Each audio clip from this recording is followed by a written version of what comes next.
Shalom, graça e paz. Que bom que você está aqui nessa jornada pelo Novo Testamento em 40 dias.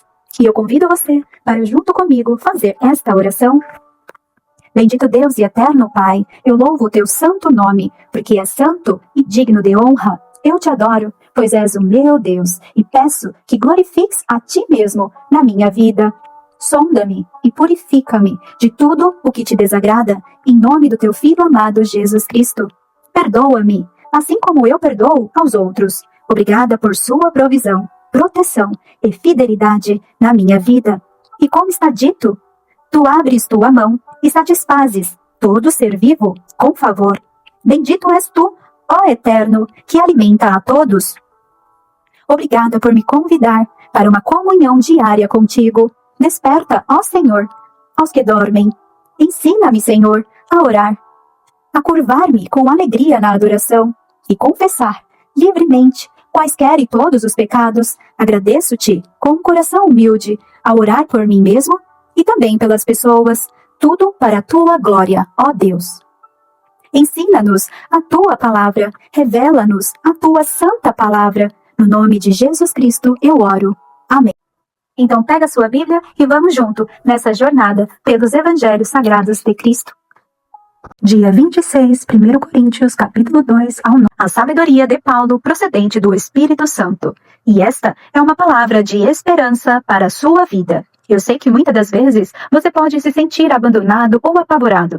Tem gente que tem medo de tudo e fica pensando o que vai ou pode acontecer comigo neste mundo que jaz no maligno. Mas na leitura de hoje, eu convido você para observar 1 Coríntios, capítulo 2, versículo 9. Mas, como está escrito, as coisas que o olho não viu e o ouvido não ouviu e não subiram ao coração do homem, são as que Deus preparou para os que o amam. Aquele que te formou, te criou, tem o melhor para você. Aquilo que Deus prepara é muito grande. Eu recebi uma visitação do Senhor Espírito Santo que me disse: entrega tudo, eu quero a sua entrega total de tudo que você fizer. E eu tenho vivido cada momento incrível na presença do Senhor. Confia, entrega e olha. Show ansiedade, angústia, porque é o Senhor que cuida do nosso hoje e está preparando o nosso amanhã. Capítulo 2. Eu mesmo, irmãos, quando estive entre vocês, não fui com discurso eloquente, nem com muita sabedoria, para lhes proclamar o mistério de Deus. Pois decidi nada saber entre vocês, a não ser Jesus Cristo e este crucificado. E foi com fraqueza, temor e com muito tremor que estive entre vocês. Minha mensagem e minha pregação não consistiram de palavras persuasivas de sabedoria, mas consistiram de demonstração do poder do Espírito Santo, para que a fé que vocês têm não se baseasse na sabedoria humana, mas no poder de Deus. Entretanto, falamos de sabedoria entre os maduros, mas não da sabedoria desta era, ou dos poderosos desta era, que estão sendo reduzidos a nada. Pelo contrário, falamos da sabedoria de Deus, do mistério que estava oculto, o qual Deus ordenou antes do princípio das eras, para nossa glória. Nenhum dos poderosos desta era o entendeu, pois, se o tivesse entendido, não teriam crucificado o Senhor da glória. Todavia, como está escrito, olho nenhum viu, ouvido nenhum ouviu, mente humana imaginou o que Deus preparou para aqueles que o amam. Mas Deus o revelou a nós por meio do Espírito. O Espírito sonda todas as coisas, até mesmo as coisas mais profundas de Deus. Pois quem dentre os homens conhece as coisas do homem, a não ser o Espírito do homem que nele está? Da mesma forma, ninguém conhece as coisas de Deus, a não ser o Espírito de Deus. Nós, porém, não recebemos o Espírito do mundo, mas o Espírito procedente de Deus, para que entendamos as coisas que Deus nos tem dado gratuitamente.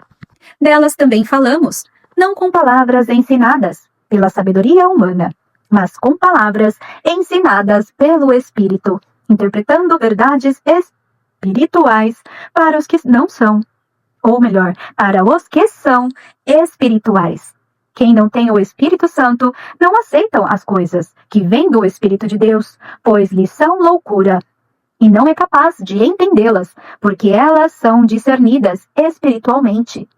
Mas quem é espiritual discerne todas as coisas, e ele mesmo por ninguém é discernido. Pois quem conheceu a mente do Senhor para que possa instruí-lo? Nós, porém, temos a mente de Cristo.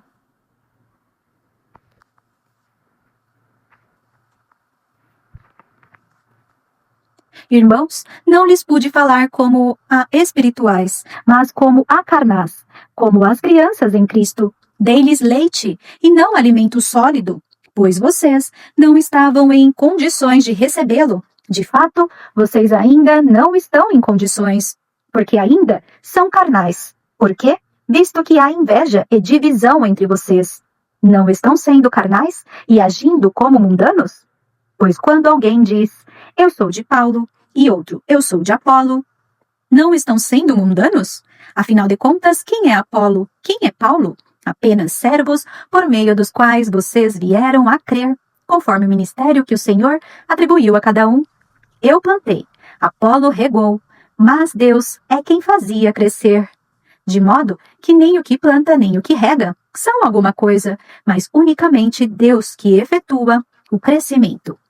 O que planta e o que rega tem um só propósito, e cada um será recompensado de acordo com o seu próprio trabalho.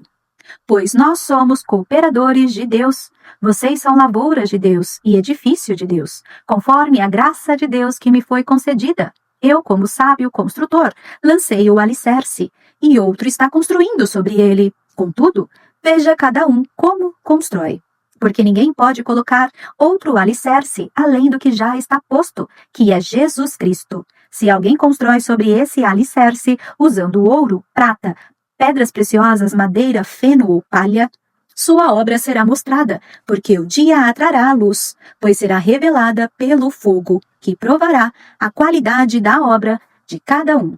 Se o que alguém construiu permanecer, esse receberá recompensa.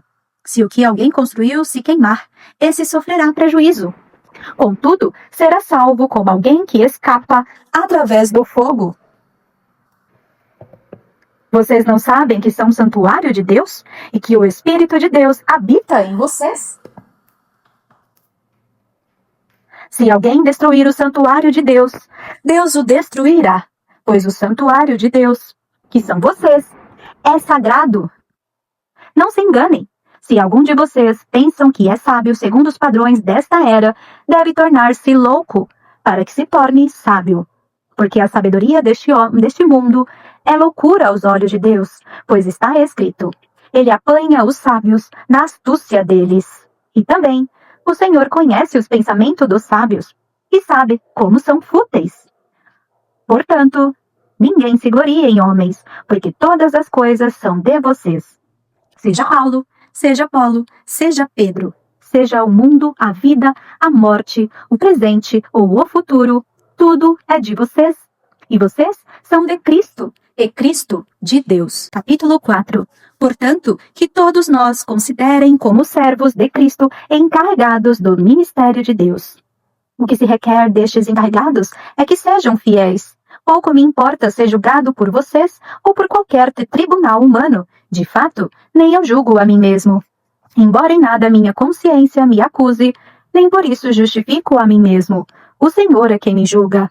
Portanto, não julguem nada antes da honra devida. Esperem até que o Senhor venha. Ele trará à luz o que está oculto nas trevas e manifestará as intenções dos corações. Nessa ocasião, cada um receberá de Deus a sua aprovação. Irmãos, apliquei essas coisas a mim e a Apolo, por amor a vocês, para que aprendam de nós o que significa não ultrapassem o que está escrito. Assim, ninguém se orgulhe a favor de um homem em detrimento de outro, pois quem torna você diferente de qualquer outra pessoa? O que você tem que não tenha recebido? E se o recebeu, por que se orgulha, como se assim não fosse? Vocês já têm tudo o que querem, já se tornaram ricos, chegaram a ser reis, e sem nós. Como eu gostaria que vocês realmente fossem reis, para que nós também reinássemos com vocês. Porque me parece que Deus nos colocou a nós. Os apóstolos, em último lugar, como condenados à morte, temo-nos tornando um espetáculo para o mundo, tanto diante de anjos como de homens. Nós somos loucos por causa de Cristo, mas vocês são sensatos em Cristo. Nós somos fracos, mas vocês são fortes. Vocês são respeitados, mas nós somos desprezados. Até agora estamos passando fome, sede e necessidade de roupas. Estamos sendo tratados brutalmente, não temos residência certa e trabalhamos arduamente com nossas próprias mãos. Quando somos amaldiçoados, abençoamos. Quando perseguidos, suportamos. Quando caluniado, respondemos amavelmente. Até agora, nos tornamos a escória da terra, o lixo do mundo.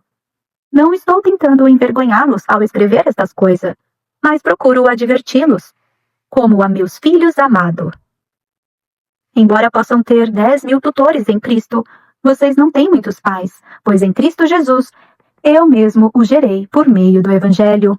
Portanto, suplico-lhes que sejam meus imitadores.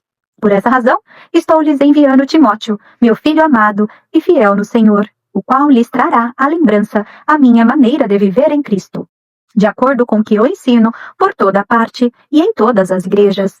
Alguns de vocês se tornaram arrogantes, como se não fosse mais visitá-los. Mas irei muito em breve, se o Senhor permitir. Então saberei, não apenas o que estão falando esses arrogantes, mas que poder eles têm.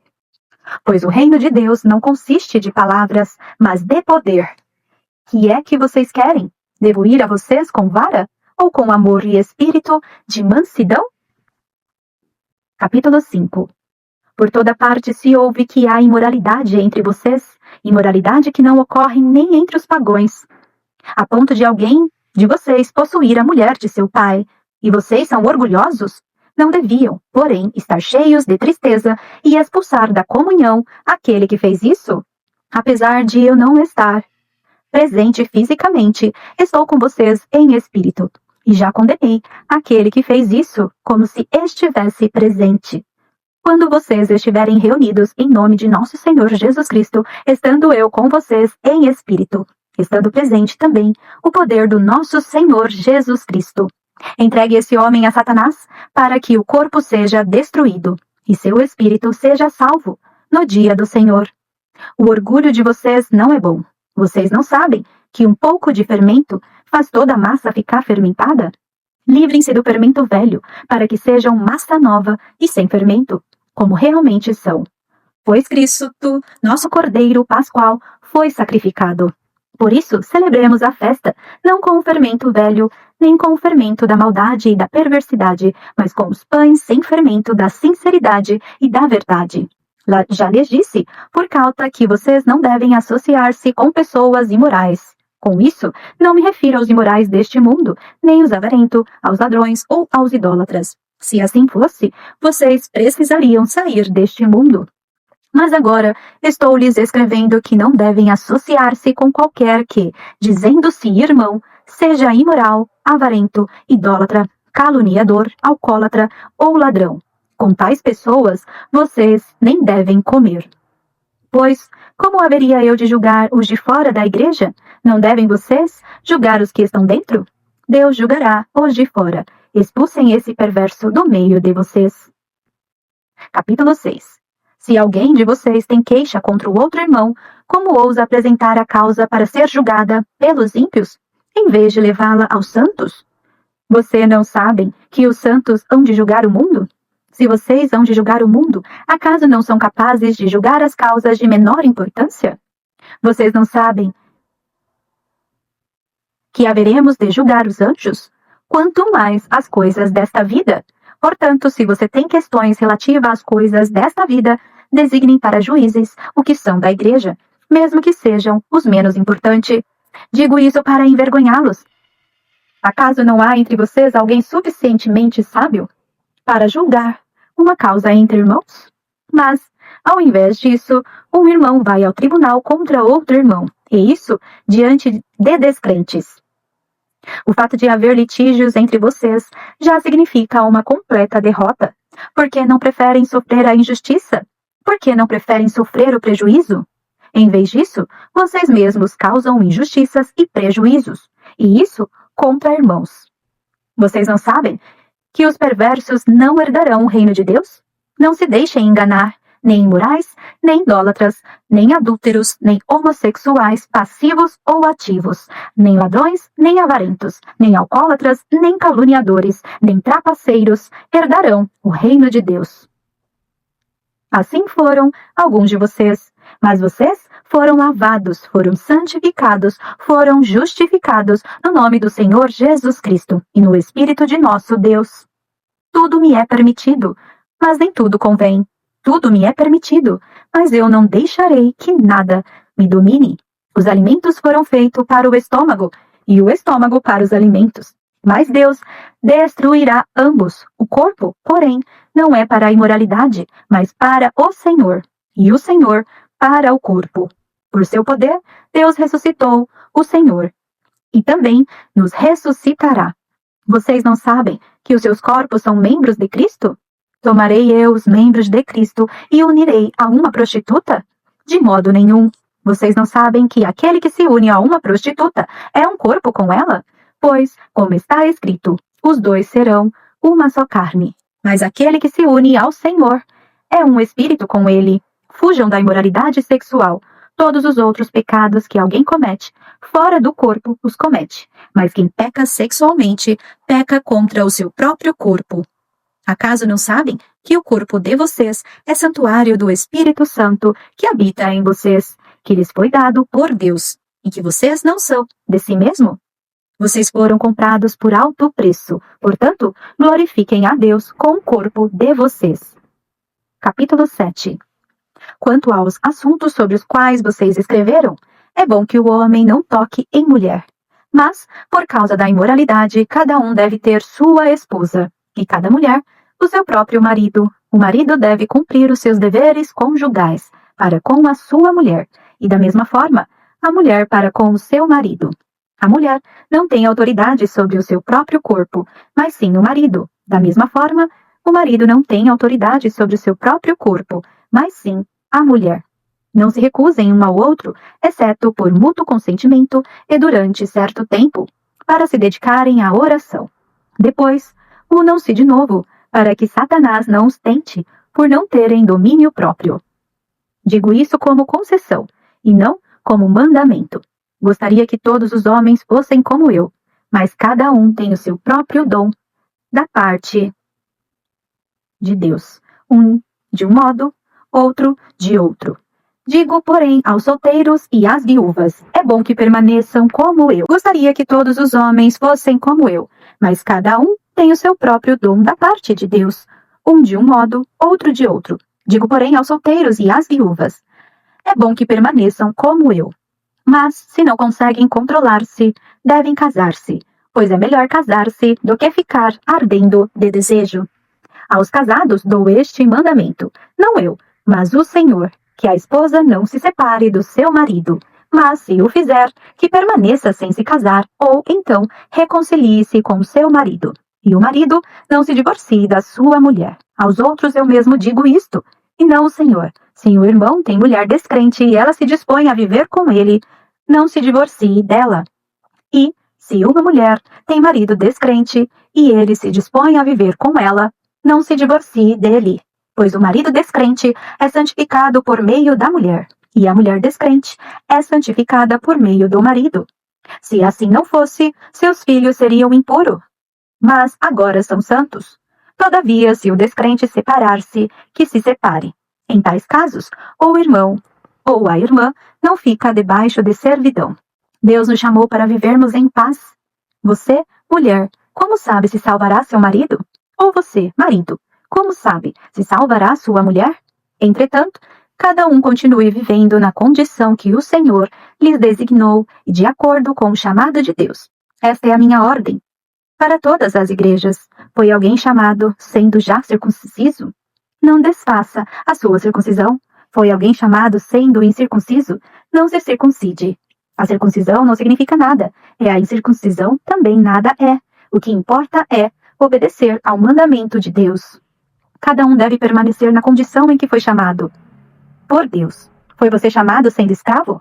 Não se incomode com isso, mas, se você puder conseguir a liberdade, consiga Pois aquele que, sendo escravo, foi chamado pelo Senhor, é liberto e pertence ao Senhor. Semelhantemente, aquele que era livre quando foi chamado, é escravo de Cristo. Vocês foram comprados por alto preço. Não se tornem escravos de homens. Irmãos, cada um deve permanecer diante de Deus na condição em que foi chamado.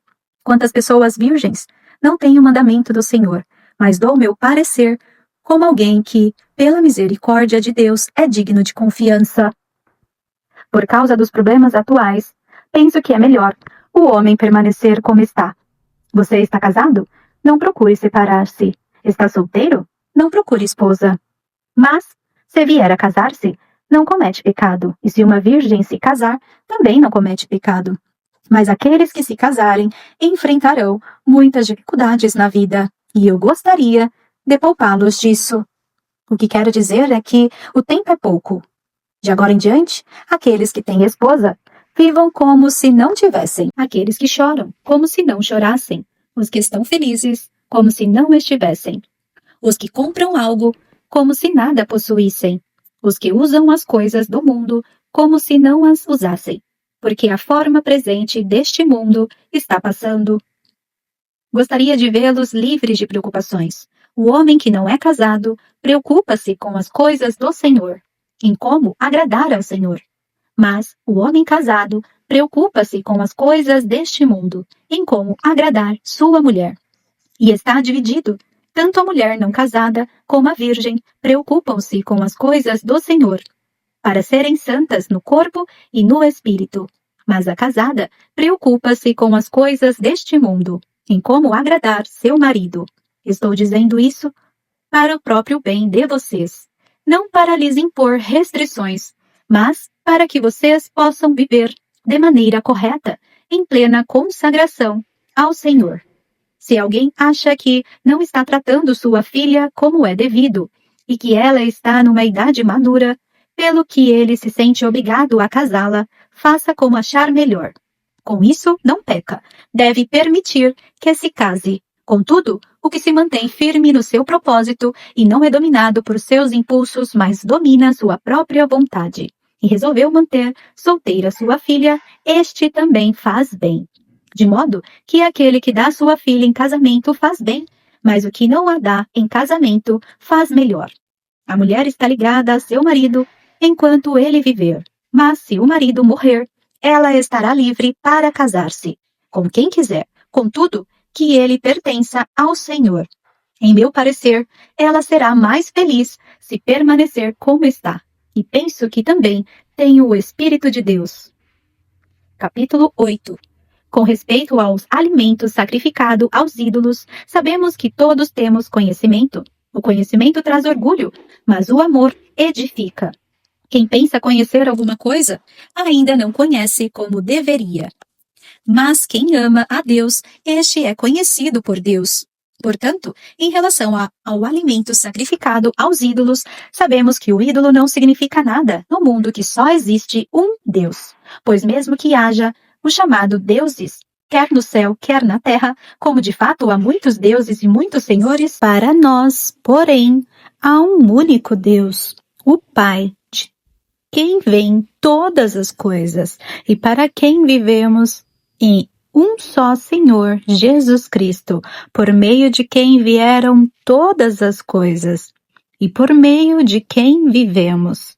Contudo, nem todos têm esse conhecimento. Alguns, ainda habituados com ídolos, comem esse alimento como se fosse um sacrifício idólatra. E como a consciência deles é fraca, esta fica contaminada. A comida, porém, não nos torna aceitáveis diante de Deus. Não seremos piores se não comermos, nem melhores se comermos. Contudo, tenham cuidado para que o exercício da liberdade de vocês não se torne uma pedra de tropeço para os fracos. Pois, se alguém que tem a consciência fraca vir, você que tem este conhecimento, comer num templo de ídolos, Não será induzido a comer do que foi sacrificado a ídolos?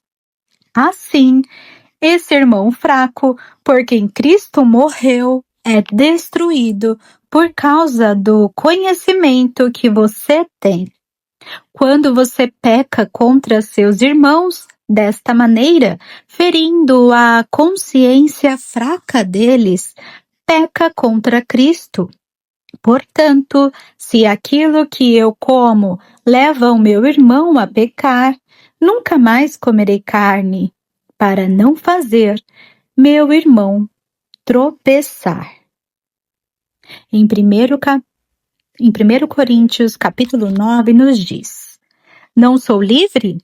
Não sou apóstolo? Não vi Jesus, nosso Senhor? Não são vocês resultado do meu trabalho no Senhor?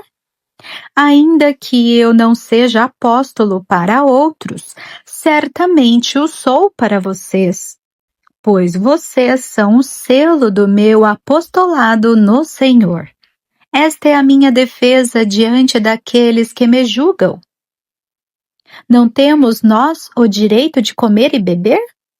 Não temos nós o direito de levar conosco uma esposa crente, como fazem os outros apóstolos, os irmãos do Senhor e Pedro? Ou será que apenas eu e Barnabé não temos o direito de deixar de trabalhar para termos sustento? Quem serve como soldado às suas próprias custas? Quem planta uma vinha e não come do seu fruto? Quem apacenta um rebanho e não bebe do seu leite? Não digo isso do ponto de vista meramente humano. A lei não diz a mesma coisa. Pois está escrito na lei de Moisés: não amordace o boi enquanto ele estiver debulhando cereal. Por acaso é com bois que Deus está preocupado? Não é certamente por nossa causa que ele o diz? Sim, isso foi escrito em nosso favor, porque o lavrador, quando ara, o debrulhador, quando debrulha, devem fazê-lo na esperança de participar da colheita. Se entre vocês, semeadores, coisas espirituais seria demais colhermos de vocês coisas materiais?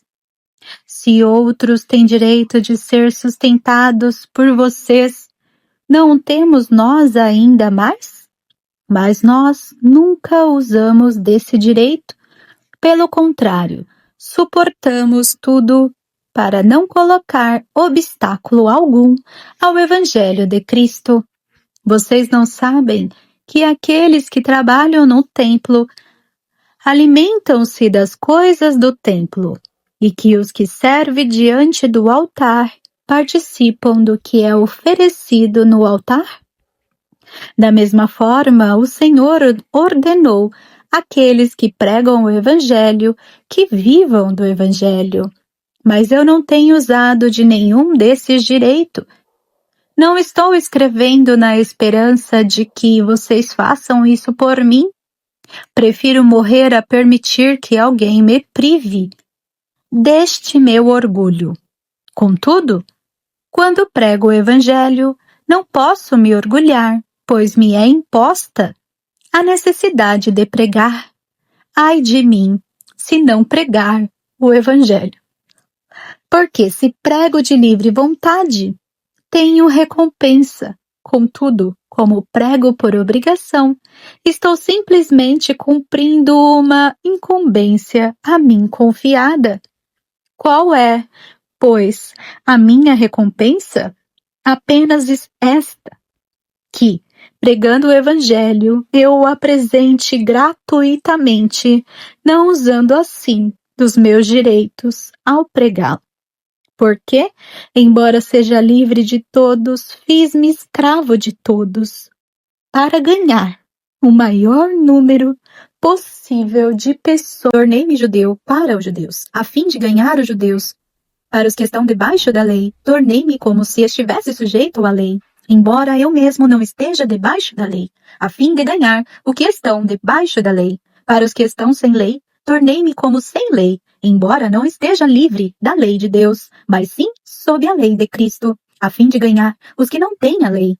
Para com os fracos, tornei-me fraco, para ganhar os fracos. Tornei-me tudo para com todos, para de alguma forma salvar alguns. Faço tudo isso por causa do Evangelho, para ser co-participante dele. Vocês não sabem que dentre todos os que correm no estádio, apenas um ganha o prêmio?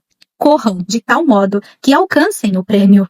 Todos os que competem nos jogos se submetem a um treinamento rigoroso para obter uma coroa que logo perece, mas nós o fazemos para ganhar uma coroa que dura para sempre. Sendo assim, não corro como quem corre sem alvo, e não luto como quem esmurra o ar, mas esmurro o meu corpo e faço dele meu escravo, para que, depois de ter pregado aos outros, eu mesmo não venha a ser reprovado.